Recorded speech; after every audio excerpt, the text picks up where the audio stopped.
3,500អាគេកាប់ថាណាគេកាប់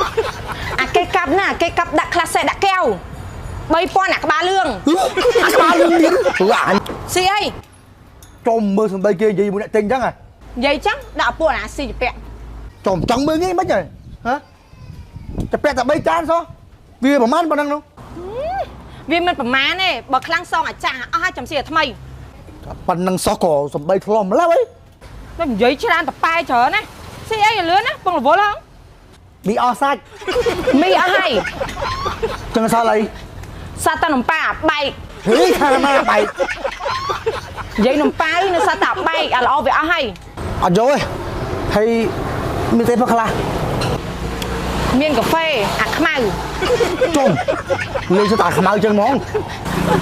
ខ្ញុំនិយាយកាហ្វេតាវាមានតែអាខ្មៅហើយចុំមិនថាកាហ្វេខ្មៅខ្ញុំនិយាយឥឡូវផឹកអាខ្មៅអាខ្មៅនឹងមួយកែវប៉ុន្មានអាខ្មៅនឹងមួយកែវ4,000អារលាយណែយូរទៅឈឺទៅនេះឆ្លើយស្អីខ្ញុំនិយាយ4,000អារលាយណាអារលាយនឹងដាក់តកបើកាហ្វេក្តៅ3,000ហើយចុំមិនព្រមផាកាហ្វេតកមិនក៏ថាអារលាយវាដូចតែគ្នាទេឥឡូវយកមិនណាឥ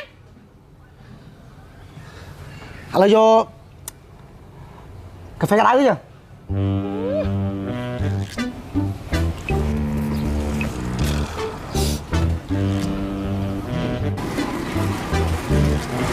ណែ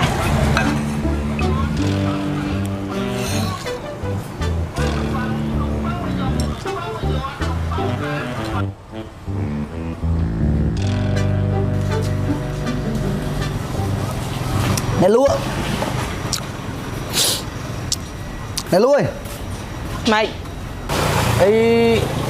នេះមកเอาនំប៉័ងមួយណាត់មកយកអាថ្លៃជាងគេអាថ្លៃអស់ហើយស៊ីអត់តែថោកហីថាណាថោកនិយាយនំប៉័ងនៅសត្វតែថោកអាថ្លៃអស់ហើយហើយអាថោកនឹងមួយម៉ានអាថោកនឹងមួយ3,000ស៊ីទេចង់ស៊ីអាថ្លៃហើយដូងមួយម៉ាន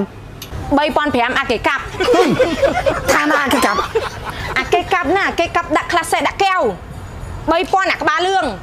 អាក្បាលលឿងទៀតព្រោះអញធុកស្ទាបអីអញទៅហើយលេខថៃកាហ្វេហុយបែសិនអញអើយចង់10កែវឯនេះ